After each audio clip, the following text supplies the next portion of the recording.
For Swan Soap, it's Bob Hope.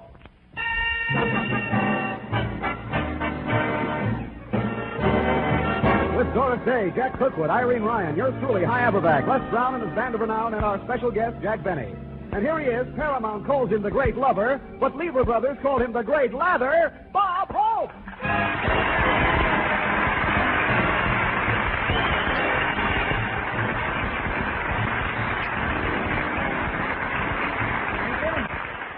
Thank you. How do you do, ladies and gentlemen? This is Bob Christmas is Coming Hope, telling all you people that you and Swan Soap ought to get chummy. It's a soap that's good for brother, sister, dad, and mummy. And if you use it, you'll never feel crummy because the lather's so thick you can lie in the tub and build a snowman on your tummy.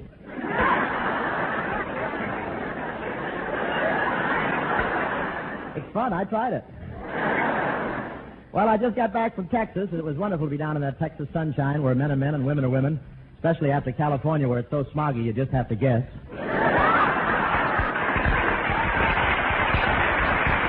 Yes, sir. The whole country's on instruments out here, aren't they? I went to Texas to appear at a Milk Fund show, see a football game, check an oil well, go quail hunting, and get some rest. It was so much fun, I wish I could have stayed for a second day. I really do. And that Texas is really rugged and rough country. It's the only state where the mules whip Frankie Lane. Eamon Carter gave me a cowboy hat for Phil Harris, a 20-gallon hat. Has 2 faucets and a Filipino bartender. And are they rich in Texas? They refer to Ali Khan as the sharecropper who married our Rita.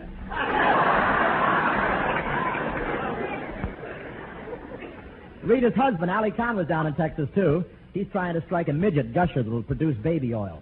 Isn't that a sweet joke, huh? And they don't have house detectives in the hotels down there. It's just a big sign of the transom. Remember, the eyes of Texas are upon you.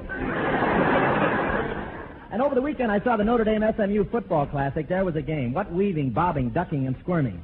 Then just when I get under the fence, they made me go outside and buy a ticket. When I walked in the stadium, they really rolled out the red carpet. I was wearing my low-cut polo shirt, and they thought I was Princess Margaret.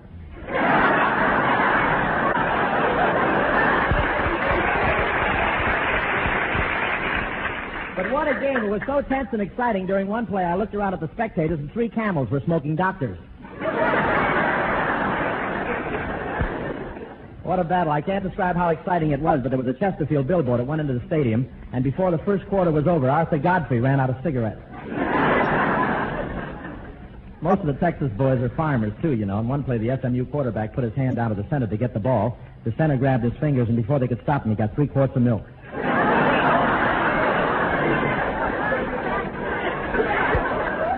Notre Dame was driving down the field in one play when suddenly the captain said, "We better lose a few yards, fellas. We're too far ahead of Bill Stern."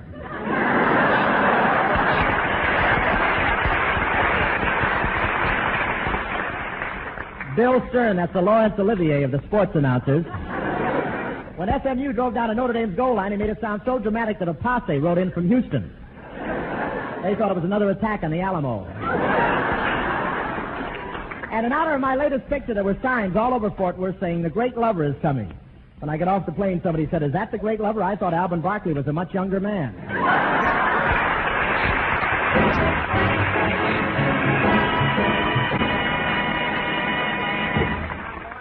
Say, friends, are you a bathtub baritone or a shower soprano? Because if you don't sing in the bathtub or whistle in the shower, you owe it to yourself to switch to Swan Soap. For Swan's wonderful free sudsing action really makes you want to sing when you bathe. Out of sheer delight, almost the minute it touches water, this miracle all-purpose floating soap churns up a mountain of suds that rinses away dirt and dust like magic, soothes your tender skin, and leaves you feeling as refreshed and relaxed as a soft breeze on a summer's day. No wonder mothers love to bathe baby in Swan suds. Mild, pure Swan is so gentle and safe, it's ideal for even delicate fabrics. And as for dishes, why, when free sudsing Swan goes into action in your dishpan, dirt and grime just seem to disappear. So switch to Swan today for all your washing chores. Remember, it's the newer, better white floating soap with that wonderful free sudsing action for face, hands, bath, and dishes. Well, folks, we all know that Christmas shopping costs money. So before Bob started out with his list, he stopped in at the bank. We now find him talking to the manager. Oh, I wouldn't take up your time like this, Mr. Brute, but I'm an old customer of the bank, and this is a very important matter. Very well. Sit down, and I'll see that we're not disturbed. Miss Mullins, cancel my long-distance call to the Bank of England. Tell General Motors I'll be late for the conference, and call Harry at Blair House and tell him we'll have to discuss that $1 billion loan later. And see that I'm not disturbed. I have a very important meeting. Now, Mr. Hope, what is it you wish to see me about? Well, your calendar came, and I don't like it.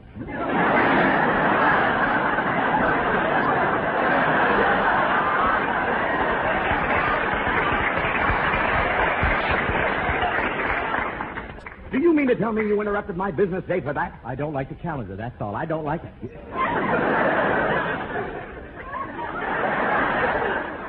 Even my grocery store gives me one with a picture of a gorgeous petty girl in a negligee. Who wants to see Grandma Moses in a bare midriff? Grandpa Moses. Now get out of here and don't bother me. You get out with that egg, will you, please? Well, I'm almost up to the teller's window. It sure was a long way. May I help you? Yes, are those real $1,000 bills? That's right. Gee, is that stack over there real $5,000 bills? And are those $10,000 bills? Yes. Gee, what beautiful money. Would you mind stepping back, please? I'm going to close now, and I don't want to shut the window on your eyeballs.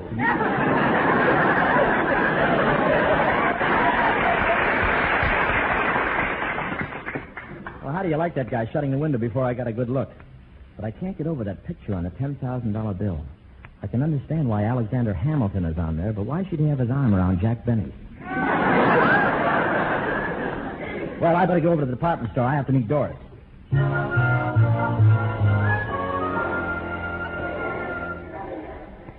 Oh, gee, Bob, this store is certainly crowded. Yeah, but I'm enjoying it. This is an interesting counter. And here's a present that would be just perfect for Crosby. A money belt with little suspenders around it. Bob, that's the lingerie department.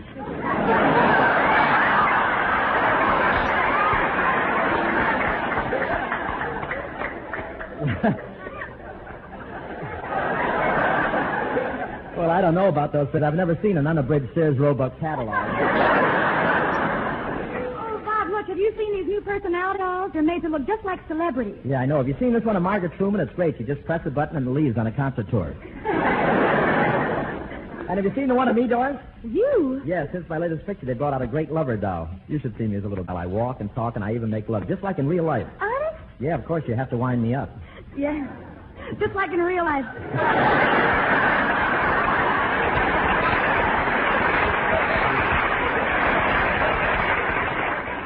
Doris, Jukebox Jenny. Come over here. Yes, Bob. Where did you get that joke? I got it from Les Brown. Don't you think you should be a gag writer? I don't know. Let's wait and see how they classify him at the unemployment office.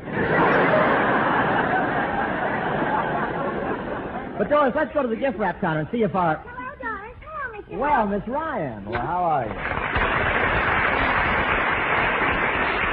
Did you see that? Goodness, Mr. Hope, I've never been so upset in my whole life. I should never go out in crowds like this. Now, you are a little frail for it. Yes, I am. I should have known an accident would happen, and it did, too. The crowd pushed me, and I backed into one of those pneumatic suction tubes. The next thing I knew, the cashier was poking around in my mouth for loose change. My, Miss Ryan, your hair certainly looks different. Well, it ought to. I had to wait till they brought it back to me from the mezzanine. Have you finished your shopping, Mr. Hope? Well, everything but my Aunt Alice's present. I was thinking of buying her a pair of stockings, but I don't know her size. Well, her legs anything like mine? No, hers go straight up and down.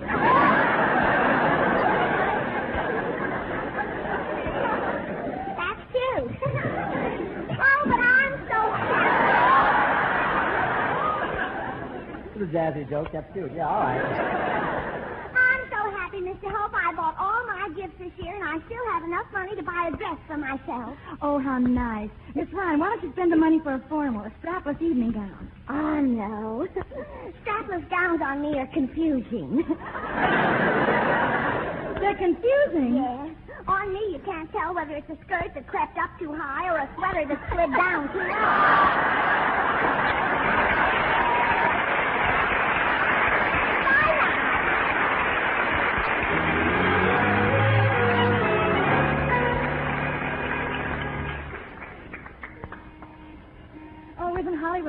beautiful, Bob. Yeah, those Christmas trees really put you in the right mood. I'm really loaded with Christmas spirit. Oh, Bob, look, there's a Santa Claus ringing his bell. Yeah, Doris, let's stop and cheer him up.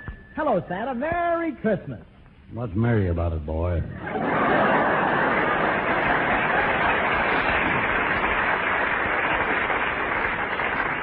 My feet are killing me, and this California sunshine's giving me fog poisoning. I wish I was out in Beverly Hills. The Santa Clauses out there have suits made out of mink trimmed with ermine. Well, where'd you get that suit you're wearing? You'd be surprised what you can do with a bottle of ketchup and some long underwear. Oh, things are miserable. Merry Christmas, everybody. Toss something in the tambourine, boy. You really need it, Santa? You wouldn't believe it if you could see the broken-down shack my wife and I live in. Oh, sounds awful. Oh, it is. The mice come in, take a look at us, and then send swan wrappers to care. Well, gee, I feel sorry for you, Santa. Oh, you ain't heard the half of it, boy. If we got thrown out of there, we wouldn't have any place to sleep at all if it wasn't for a friendly cab driver. You mean you sleep right in... Yeah. Fortunately, my wife has the kind of a head that fits right into the glove compartment. Merry Christmas, everybody. Toss something in the tambourine, boy. Bob, I wouldn't give him anything. He sounds phony. Yeah, why should I give you any money? How do I know it's a legitimate cause? Oh, now you've hurt Santa's pride, boy. And I call you boy purely on speculation.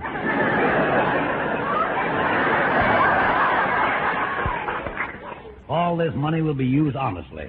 Bob, I'm sure he's not an authentic Kris Kringle. You should have seen me a couple of weeks ago. The department store furnished me with a real live reindeer. Well, where's the reindeer now? Well, it disappeared. And you know something? The manager of the department store accused me of eating it. It was a preposterous accusation. Well, did you deny it to the manager? Oh, yes.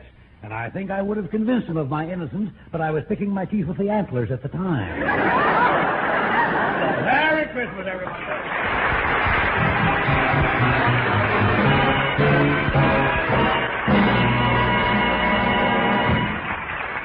Swan wrappers from America mean soap for Europe's needy. Only 25 Care Swan days left. Send your Swan wrappers to Care, Boston 1, Massachusetts.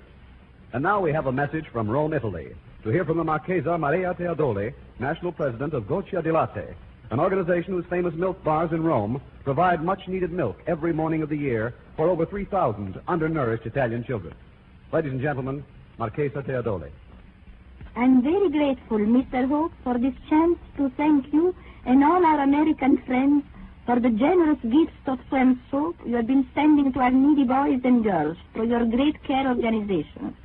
If you could just visit our country long enough to see with your own eyes the smiles of pleasure your soap brings to the faces of these youngsters, you would feel even more keenly what a wonderful job you are doing to help ease the tragic after effects of war. Unfortunately, this distressing soap shortage isn't confined to Italy alone. It is all over Europe.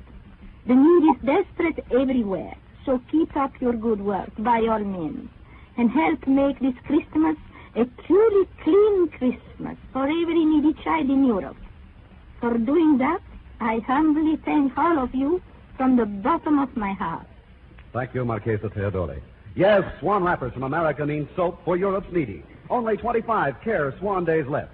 Send your Swan wrappers to Care, Boston 1, Massachusetts. You can collect Swan wrappers on your own or as a member of a group or organization. But man, woman, or child, whoever you are, wherever you may be, your help is needed. And your help, however small, will count, too. Because every 2 Swan wrappers you mail into Care means another bar of soap for the needy children of Europe. So don't delay. Send in your Swan wrappers now, and keep sending them in as fast as you can collect them to Care, Boston 1, Massachusetts. Remember, only 25 Care Swan days left.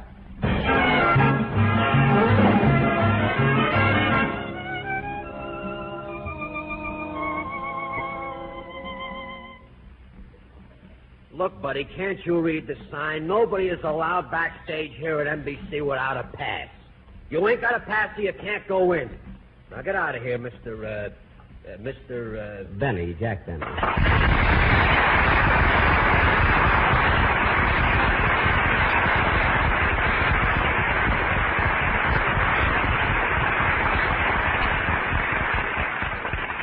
Jack Benny. Hey, you're the guy that went over to the other network, huh? Yes, yes. And now you come back here and you want to go inside. Boy, you got guts.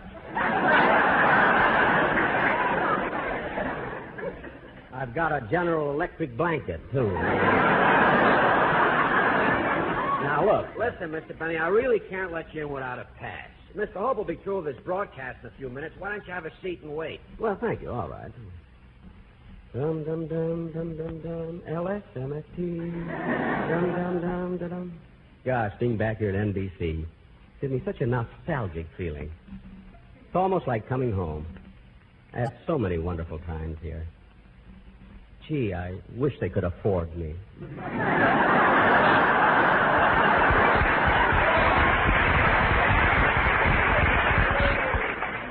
Well, the old place hasn't changed a bit. I used to sit in this very same seat and wait for Mary. I used to walk through that door every Sunday. And look, there's a payphone I used to call home after each broadcast. I wonder...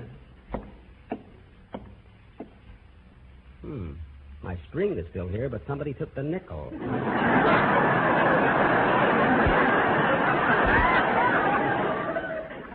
Gee, I wonder... Oh, here comes Hope down the hall. My, how he's aged.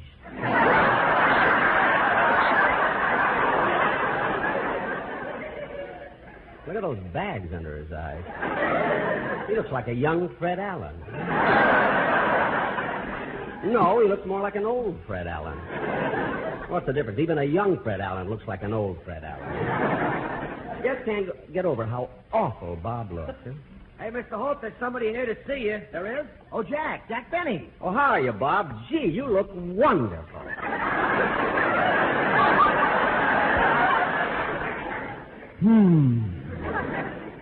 Jack, why didn't you come backstage to see me? Well, I wanted to, Bob, but this man behind the desk wouldn't let me through. I couldn't let him through, Mr. Hope. He didn't have a pass. Oh, he's just sore because I went over to CBS.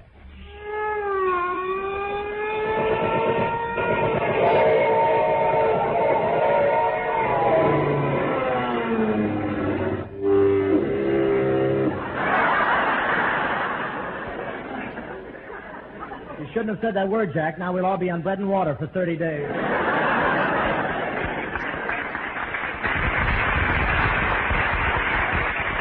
Say, look, Charlie, anytime Mr. Benny wants to see me, he doesn't need a pass. I was just doing my job, Mr. Hope.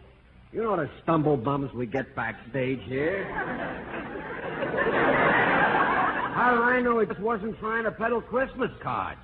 Oh, the very idea. Jack Benny peddling Christmas cards. Isn't that ridiculous? Tell him, Jack.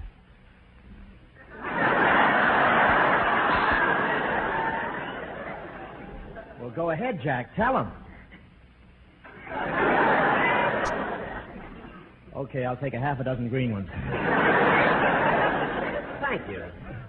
And, Bob, if you want to buy any of those rubber circus animals, be sure and give me a call. Rochester's at home growing them up right now. Well, let's not talk here, Jack. Come on back to my dressing room. Okay.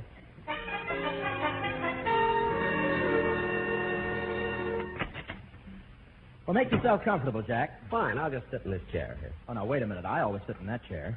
But I'm sitting in it. All right, you face the mirror. Can I get you something, Jack? A cigarette? No, thanks. I just finished one. Cup of coffee? Coffee? Gee, it's been weeks since I had a cup.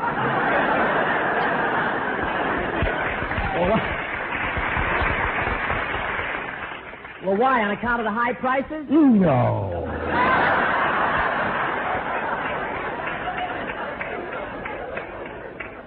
Well, it's not that, Bob. All right, then have a cup. Oh, how much? It's free, Jack. And after you're through, I'll wrap up the grounds for you to take home. They'll be delicious with your Saratan. Well, tell me, Jack, what did you want to see me about? Well, I don't even like to bring this up, Bob, because it's probably an oversight on your part, but your new picture, The Great Lover, is doing so well, and since I was in the picture and more or less contributed to its success, don't you think it's only fair that you, that is, well, I mean... What are you trying to say, Jack? Toss something in the tambourine, boy.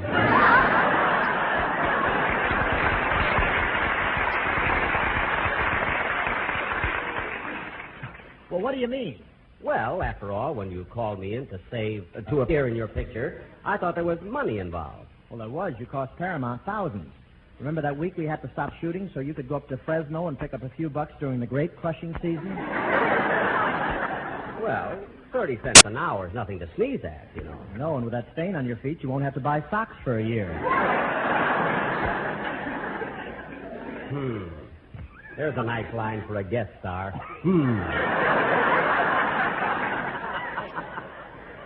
You played it well. Thanks. You're welcome. Bless you. I can't think of another word. I can, but you can't do it.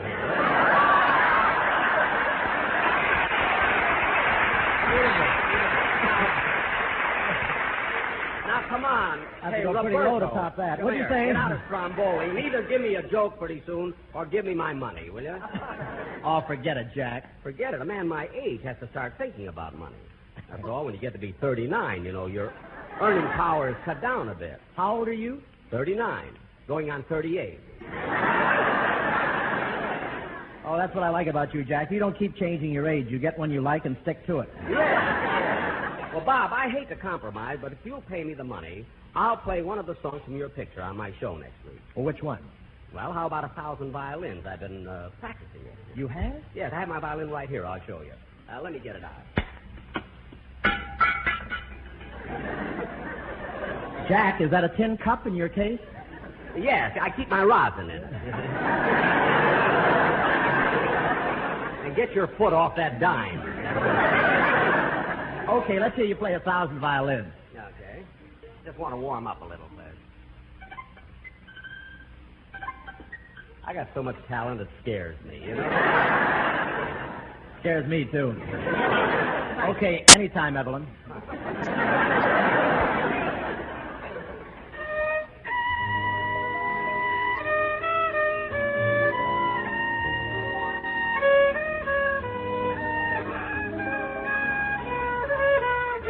How do you like it so far, Bob? Sounds like something the mule train left behind.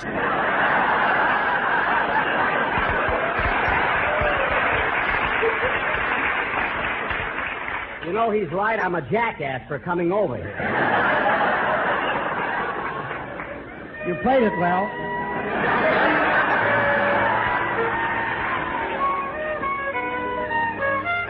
Now, wait a minute. That's not in the song. That's not in the song. Wait a minute. Wait a minute. Wait a minute!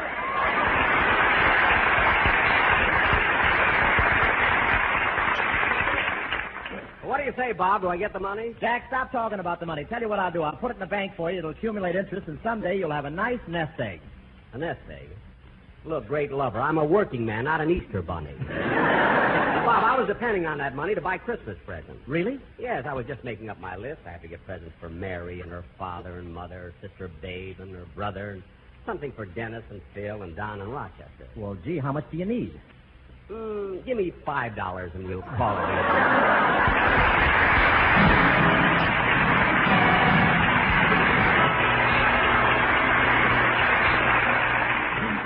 All thanks for the memories. That's enough, huh? I want to thank Jack Benny very much, and also Lucky Strikes. Thanks, Jack, for the memory of a swell evening. And I want to say thanks to that big-hearted state of Texas and that Titanic Texan, Monty Moncrief and Eamon Carter, for the memory of the big Milk Fund show in Fort Worth last week. Thanks to Notre Dame and Southern Methodist for the memory of that All-American thriller in the Cotton Bowl. Brother, that one made history. In fact, the Lone Star State is now rewriting the history book to read Remember the Alamo and Never Forget SMU versus Notre Dame. It was one of the greatest exhibitions of college spirit of this or any year.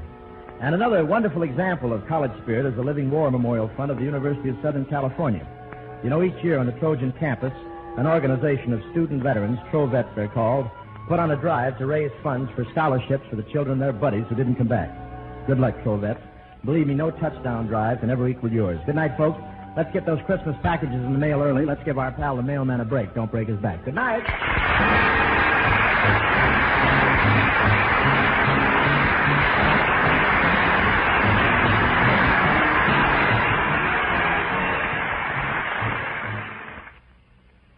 Are you that girl everyone's raving about? She's found her own rave number on the dial-away chart. Now she's my number one rave. She's my sweet, sweetheart. Rave and only Rave Home Permanent brings you the easy-to-use dial-a-wave chart to end guesswork in home waving. A flick of your finger and there's your rave number, your personal guide to the perfect wave for your kind of hair. So fast, yet so sure, Rave Home Permanent gives you exactly the amount of curl you want. Long-lasting, yet more natural from the very first day. Coming up, it's Fibber McGee and Molly on NBC. Bob Hope will make you laugh every day in the Los Angeles Examiner.